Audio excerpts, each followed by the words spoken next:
जय श्री कृष्ण। आप सभी को पाप मोचनी एकादशी के पारण दिवस की ढेरों शुभकामनाएं। प्रिय दर्शकों, आज के इस वीडियो में हम बात करेंगे कि पाप मोचनी एकादशी का पारण आप कैसे करेंगे, पारण की विधि क्या होगी, नियम क्या होंगे, किन मंत्रों का प्रयोग करना है, पूजा कैसे करनी है पारण के दिन, पारण करने के लिए शुभ मुहूर्त क्या रहेगा, क्या मंत्र रहेंगे, क्या भोग रहेगा, और बताएंगे आपको कि पारण की आवश्यकता है क्यों, अगर पारण ना किया जाए तो उससे नुकसान क्या होता है। इस प्रकार से संपूर्ण शास्त्रीय जानकारी पाप मोचनी एकादशी के पारण के विषय में आपको प्रदान की जाएगी। आपसे निवेदन है कि वीडियो यदि थोड़ा सा भी उपयोगी लगे तो कृपया उसे एक बार लाइक अवश्य कर दीजिएगा और जितना हो सके शेयर कीजिएगा, जिससे कि अधिक से अधिक लोग उसे सुनकर लाभ ले सकें और प्रभु की कृपा प्राप्त कर सकें। क्योंकि इस एकादशी का व्रत सभी सनातनी करते हैं, उनको पारण के लिए सही प्रकार से गाइडेंस मिले, सही प्रकार से जानकारी मिले, इसके लिए आवश्यक है कि ये वीडियो सबके पास अवश्य पहुंचे। अपने व्रत की सफलता के लिए और भगवान वासुदेव का आशीर्वाद प्राप्त करने के लिए कमेंट बॉक्स में अवश्य लिखिएगा जय श्री हरि या ओम नमो भगवते वासुदेवाय। आप देख रहे हैं देवभूमि ज्योतिष संस्थान का प्रतिष्ठित यूट्यूब चैनल देवभूमि धार्मिक। हम यहाँ सभी व्रत और त्योहारों की सही शास्त्रीय जानकारी प्रदान करते हैं। ज्योतिष शास्त्र और पंचांग के आधार पर आपको बताते हैं कौन सी तिथि कब है, व्रत आदि कब करना है, क्या विधि है, क्या नियम है और क्या गलती नहीं करनी है। यदि आप सभी व्रत और त्योहारों की सही शास्त्रीय जानकारी पाते रहना चाहते हैं तो कृपया चैनल को सब्सक्राइब कीजिए और बेल आइकन को प्रेस कीजिए। जब आप सब्सक्राइब का बटन दबाएंगे तो वहाँ एक घंटी का निशान बना हुआ आएगा, उसको अवश्य दबाइएगा, तभी आपको हमारे सारे वीडियो प्राप्त होंगे, अन्यथा आपसे जानकारी छूट जाएगी। आइए प्रिय दर्शकों, अब जानकारी आरंभ करते हैं। बात करते हैं एकादशी के व्रत पारण की। सबसे पहले ये जानना आवश्यक है कि एकादशी के व्रत में पारण का महत्व क्या है, शास्त्र क्या कहते हैं और हम क्यों बार बार इस बात पर जोर देते हैं कि आपको पारण सही विधि से करना चाहिए, पारण अवश्य करना चाहिए, सही समय पर करना चाहिए। इसका मूल कारण क्या है? इसका मूल कारण है शास्त्रों में जो वर्णन आता है। शास्त्र कहते हैं कि यदि एकादशी के व्रत में पारण ना किया जाए तो आपको व्रत का केवल 30% पुण्य ही प्राप्त होता है। केवल 30%। आप सोचिए 70% आपका जो पुण्य है वह व्यर्थ चला जाता है। आप इतनी मेहनत से व्रत करते हैं, भूखे रहते हैं, एक प्रकार की साधना है एकादशी का व्रत, कोई साधारण व्रत नहीं होता। और अगर उसका पुण्य फल भी आपको प्राप्त ना हो तो क्या लाभ। और उससे बड़ा दुख यह है कि जिस उद्देश्य की पूर्ति के लिए आप ये कर रहे हैं वो उद्देश्य तो पूरा कभी होगा ही नहीं। इसीलिए आपको पारण अवश्य करना चाहिए, क्योंकि पारण करने से ही मनुष्य को उसके एकादशी व्रत का पुण्य फल प्राप्त होता है। और अगर पारण ना किया जाए तो मैंने बताया 30% पुण्य ही मिलता है, 70% समाप्त, और कहीं गलती हो जाए तो वह व्रत को खंडित करती है और दोष उत्पन्न करती है। पारण जो है ना, ऐसा नहीं है कि आज आपने व्रत किया है कल सुबह सुबह आप पारण कर लेंगे। आवश्यक नहीं है कि आपको कल सुबह सुबह पारण करने के लिए ही शुभ समय रहेगा। शुभ समय एक होता है आपका शुभ मुहूर्त, एक होता है नियमों के आधार पर कुछ नियमों का पालन करना। तो एकादशी के व्रत में सबसे बड़ा नियम है कि व्रत के अगले दिन सूर्योदय के बाद और हरिवासर का समय व्यतीत हो जाने के बाद आपको पारण करना चाहिए। यहाँ जो ये हरिवासर वाली जो शर्त है ना, इस पे ध्यान देना आवश्यक है। देखिए, सूर्योदय का पता आपको रहता ही है, व्रत के अगले दिन आपको करना है ये भी पता है, लेकिन वो जो हरिवासर का समय है वो कब रहेगा इस पे ध्यान देना आवश्यक होता है। हरिवासर का समय यूँ तो मूलतः द्वादशी तिथि के लगभग 5.5-6 घंटे में ख़त्म हो जाता है शुरुआत के, पर कभी कभार ऐसा भी होता है कि ये हरिवासर का समय देर से आता है, और यही वो समय है जिसके बाद पारण किया जाना चाहिए। शास्त्र कहते हैं कि हरिवासर का समय व्रत के लिए बना है, इसीलिए कुछ प्रांतों में कुछ लोग इसे हरिवासर व्रत भी कहते हैं, क्योंकि हरिवासर के बिना यह व्रत अधूरा है। और इसीलिए हम कहते हैं कि पारण तब करें जब हरिवासर का समय समाप्त हो जाए, अन्यथा व्रत का लाभ नहीं है। और यही प्रमुख कारण है कि आपको पारण के वीडियो देखने चाहिए, पारण की जानकारी प्राप्त करनी चाहिए।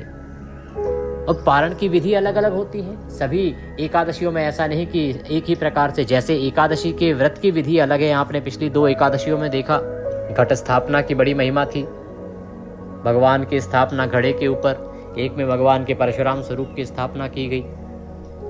तो ये जो भिन्नताएं हैं ये कहां से आई? ये भिन्नताएं वर्णित हैं पद्म पुराण में, ये भिन्नताएं वर्णित हैं अन्य पुराणों में, जहां एकादशी की महिमा वर्णित है, जहां एकादशी का महात्म्य लिखा होता है।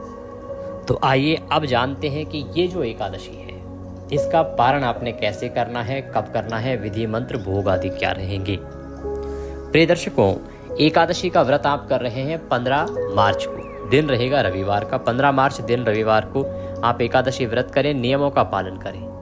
आपने अभी तक व्रत पूजन आदि कर लिया होगा, क्योंकि हमारा ये जो वीडियो है दोपहर 12 बजे के बाद आपको प्राप्त होता है। इसके बाद आपको शांत चित्त रहते हुए भगवान के चरणों में मन को लगाते हुए दिन को व्यतीत करना है। किसी पे क्रोध नहीं करना, किसी का अहित नहीं करना, किसी को अपशब्दों का प्रयोग नहीं करना। शांत चित्त रहते हुए प्रभु के चरणों में मन को लगाते हुए दिन को व्यतीत कीजिए। सायंकाल को कीर्तन कीजिएगा, कीर्तन की बड़ी महिमा है। कीर्तन अगर आसपास कहीं मंदिर आदि में होता है तो वहां जाइए, अगर नहीं होता है कीर्तन आसपास तो हम आपके लिए कुछ पाठ स्तोत्र का वीडियो अपलोड करते हैं, उसका लाभ लीजिए। क्योंकि भगवान नारायण स्वयं कहते हैं कि नाच के, गा के, मृदंग आदि बजा के कीर्तन करें। जो नाच गा के कीर्तन नहीं कर सकते वो इन पाठ और स्तोत्र के द्वारा कीर्तन का लाभ ले सकते हैं। तो वही पाठ और स्तोत्र हम उस वीडियो में अपलोड करते हैं। उन पाठ स्तोत्र का आप श्रवण कीजिए, जिससे कि आपको कीर्तन का फल घर बैठे प्राप्त हो। क्योंकि कीर्तन अगर नहीं होता है तो आपके लिए यही एक सहारा है, यही एक माध्यम है। रात्रि काल को जागरण करना चाहिए, जागरण की बड़ी महिमा है। और जागरण का अभिप्राय यह नहीं कि टीवी देख रहे हैं, गॉसिप कर रहे हैं और आप जागरण कर रहे, नहीं।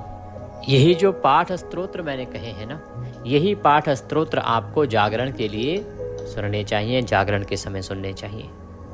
प्रश्न उठता है जी जागरण कब तक करें?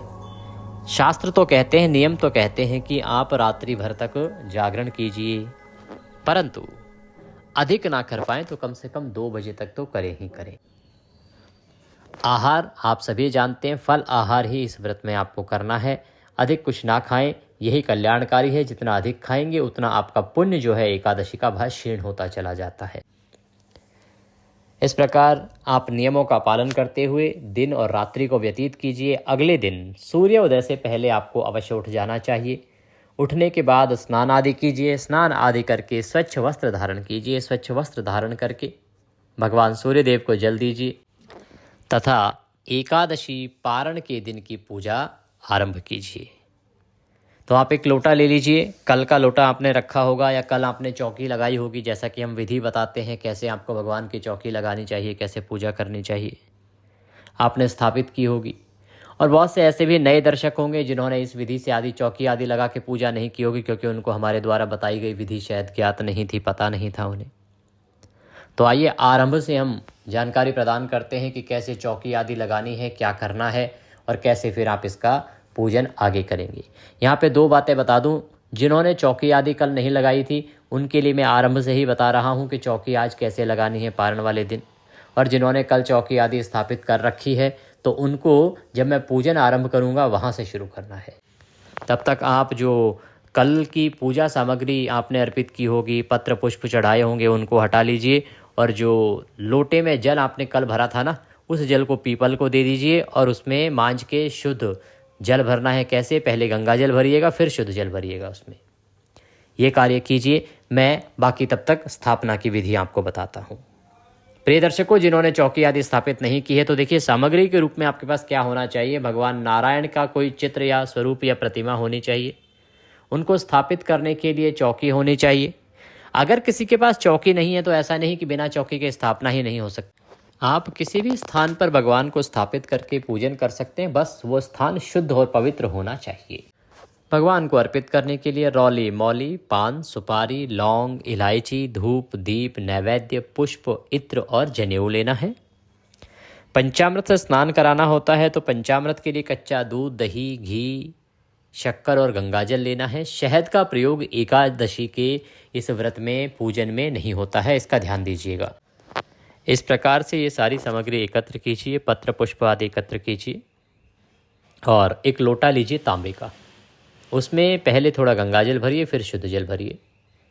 सारी सामग्री एकत्र करके उस स्थान पर बैठ जाइए जहाँ बैठ के आपने एकादशी का पूजन करना है या जो भी उपयुक्त स्थान है आपके यहाँ पूजा के लिए। लोटे में जो जल भरा है उस जल से आप उस सभी स्थान पर जल के छींटे दीजिए, सामग्री पर जल के छींटे दीजिए। हम मंत्र पढ़ेंगे, इससे होगा क्या कि वो स्थान पवित्र होगा और वह सामग्री भी शुद्ध होगी, क्योंकि सामग्री आप तक आने से पहले अनेकों हाथों से होकर निकली है, न जाने किसने किस अवस्था में उसे छुआ था। तो शुद्धिकरण आवश्यक हो जाता है भगवान को अर्पित करने से पहले। ओम पवित्र हो पवित्रवांग सर्वांग वस्तांगतो पिवाम यह स्मरेत पुंडरीकाक्षम सवायंतरः शुचिः ओम पुनातु मां पुनातु मां पुनातु मां। इस प्रकार से जल छींटे देके आपने स्थान को शुद्ध किया, सामग्री को पवित्र किया। अब चौकी लगाइए, चौकी पर लाल या पीला जो वस्त्र है आपके पास वह बिछाइए। भगवान विष्णु का कोई चित्र, कोई तस्वीर या प्रतिमा जो आपके पास है वह स्थापित कीजिए, विराजमान कीजिए उन्हें।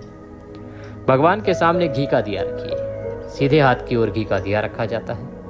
दीपक को पहले आसन अवश्य दीजिएगा, थोड़े से पुष्प वहां पे बिखरा दीजिएगा, उसके ऊपर दीपक को विराजमान कीजिएगा।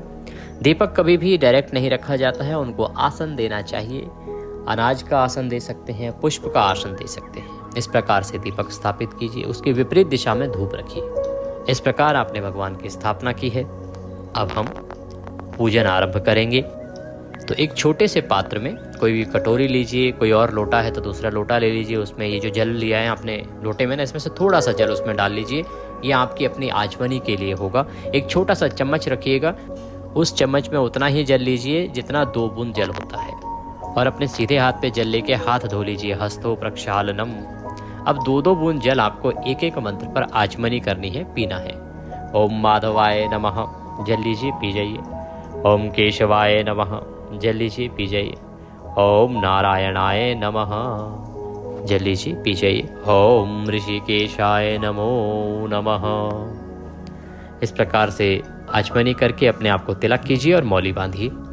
अब आप दीपक को प्रज्वलित कीजिए, दीपक जलाइए। शुभम करोति कल्याणम आरोग्यम सुख संपदाम शत्रुर्बुद्धि विनाशाय दीप ज्योतिर्नमोस्तुते। दीपक को प्रज्वलित कीजिए, धूप को जलाइए। धूप दीप जलाने के बाद अब आप भगवान का पूजन आरंभ करेंगे। सबसे पहले भगवान को 5 पुष्प अर्पित कीजिए, इस भावना के साथ कि आप भगवान को ये पुष्प आसन के रूप में अर्पित कर रहे हैं। हे प्रभु, ये पुष्प मैं आपको आसन के रूप में अर्पित कर रहा हूँ या कर रही हूँ, इन्हें आप आसन के रूप में स्वीकार करें और इन पर विराजमान हो। तो हम भगवान को आसन दे रहे हैं पुष्प पर, इसीलिए आप चौकी पर भी विराजमान करें, पृथ्वी पर विराजमान करें, जहाँ भी विराजमान करना चाहें करके पूजन कर सकते हैं। बस शुद्धता का ध्यान रखें। सबसे पहले गणेश जी महाराज का ध्यान करेंगे, तदुपरांत हम भगवान का पूजन आरंभ करेंगे। गणेश जी का ध्यान कीजिएगा। वक्रतुंड महाकाय सूर्यकोटि समप्रभ निर्विघ्नं कुरु मे देव सर्वकार्येषु सर्वदा। गजाननं भूतगणादिसेवितं कपितजम्बूफलचारुभक्षणं उमाश्रुतं शोकविनाशकारकं नमामि विघ्नेश्वरपादपङ्कजं। नमामि विघ्नेश्वरपादपङ्कजं। बोलिए गणेश जी महाराज की जय। गणेश जी महाराज का ध्यान करने के बाद अब आप भगवान नारायण का पूजन करेंगे। भगवान का ध्यान कीजिए। शांताकारं भुजगशयनं पद्मनाभं सुरेशं विश्वाधारं गगनसदृशं मेघवर्णं शुभांगं लक्ष्मीकान्तं कमलनयनं योगिर्विन्द्यनगम्यं वन्दे विष्णुं भवभयहरं सर्वलोकैकनाथं। भगवान को नमस्कार करके अब सबसे पहले पद्य अर्घ्य आचमनी भगवान को अर्पित करेंगे आप। तो एक एक चम्मच जल भगवान को अर्पित कीजिएगा। उनके सामने एक पात्र रख दीजिए, कटोरी आदि रख दीजिए, और अगर प्रतिमा है तो उसे किसी बर्तन में रखिए, जिससे कि जो जल है उनके चरणों पे या उनके शरीर पर जब आप अर्पित करें तो वह जल इधर उधर ना फैले। ओम भूर्भुवः श्री नारायणाय नमः, श्री रामचंद्राय नमः, वासुदेवाय नमो नमः। पापमोचनी एकादशी व्रत पारण पूजन अंतर्गते भगवान नारायण निमित्तार्थाय पद्यम समर्पयामि। भगवान के पद प्रक्षालन के लिए जल अर्पित कीजिए।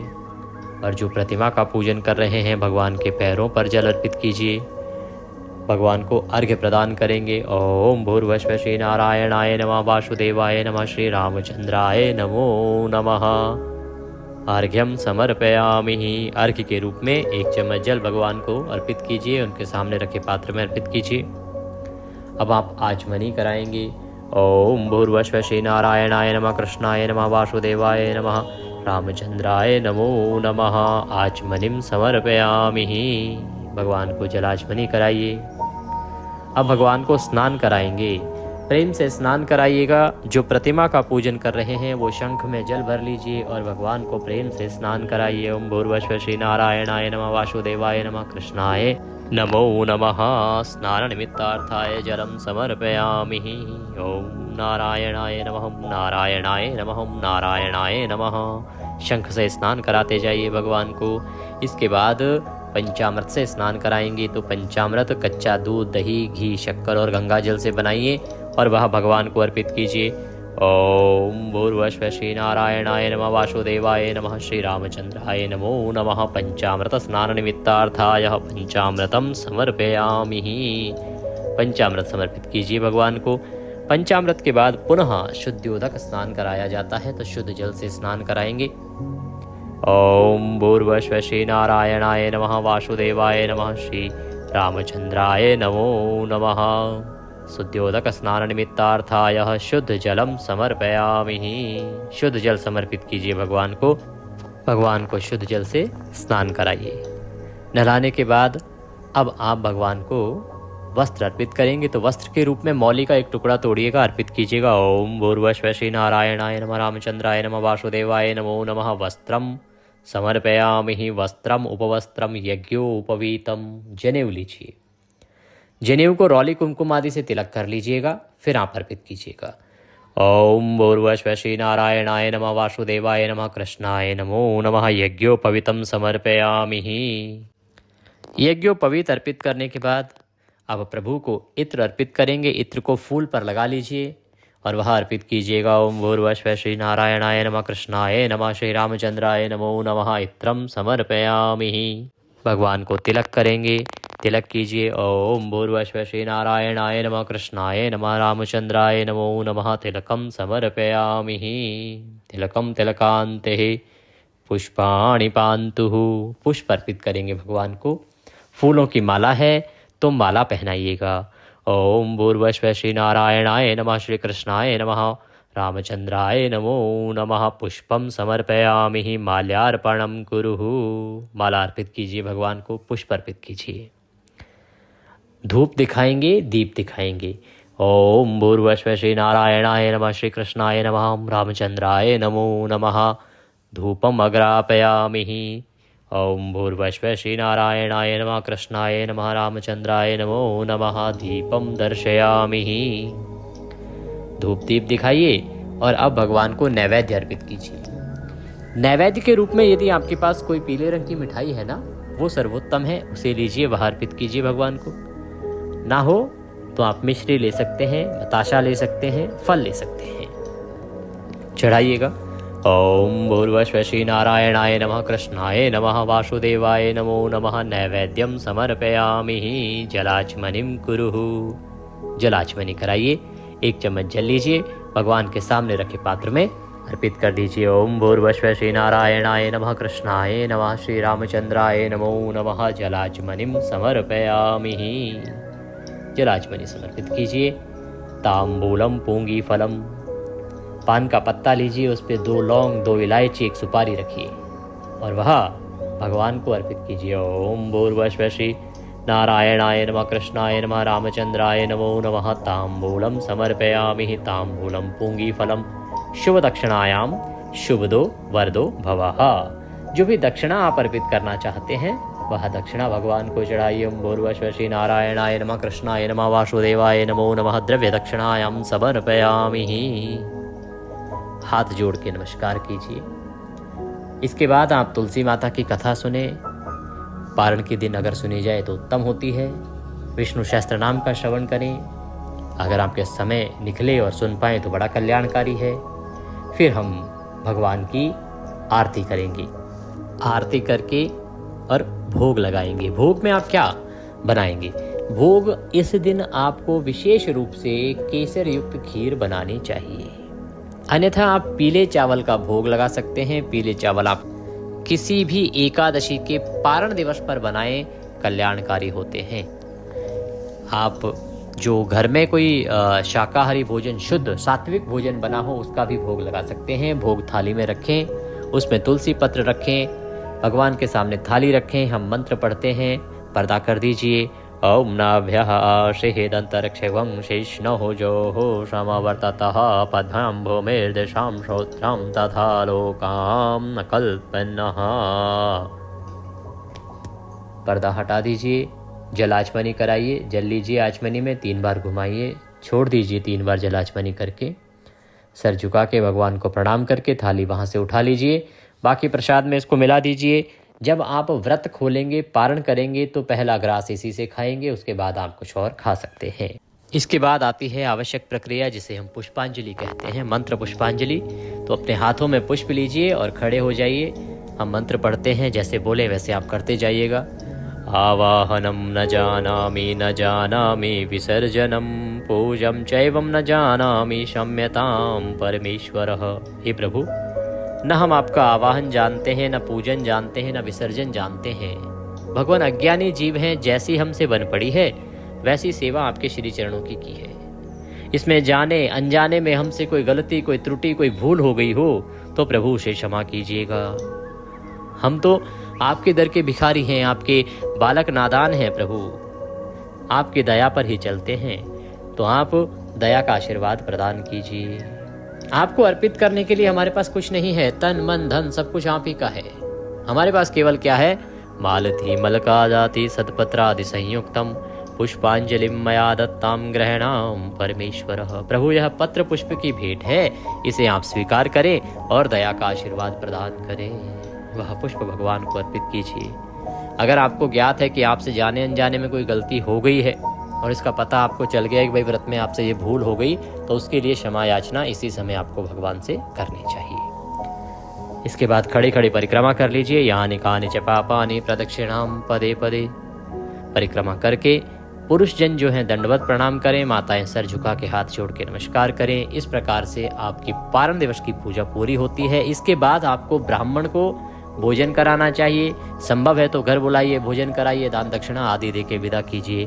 अन्यथा आप मंदिर में खाद्य सामग्री आदि दे सकते हैं। आप यदि हमारे निमित्त दक्षिणा आदि कुछ भी अर्पित करना चाहते हैं तो आपकी स्क्रीन पर नंबर आ रहा होगा 900 से, उस पर भेज सकते हैं। साथ में हमने QR कोड भी दिया है, उसको स्कैन करके उस पर भी भेज सकते हैं। अब बात आती है कि पारण हमें करना कब है और मंत्र कैसे क्या जपना है, किस चीज से पारण करना है। प्रिय दर्शकों, पारण के लिए जब आप बैठ जाएंगे, पारण के समय में भगवान का ओम नमो भगवते वासुदेवाय मंत्र 5 बार जपेंगे, भगवान का ध्यान करेंगे, मुंह में तुलसी का पत्ता रखेंगे और जल पी के भगवान से निवेदन करेंगे, प्रभु मैं ये तुलसी पत्र और जल पी के अपने व्रत का पारण कर रही हूँ या कर रहा हूँ, उसे स्वीकार करें। ऐसा इसलिए बता रहा हूँ क्योंकि बहुत सारे ऐसे लोग होते हैं जिनका अगले दिन का भी व्रत होता है।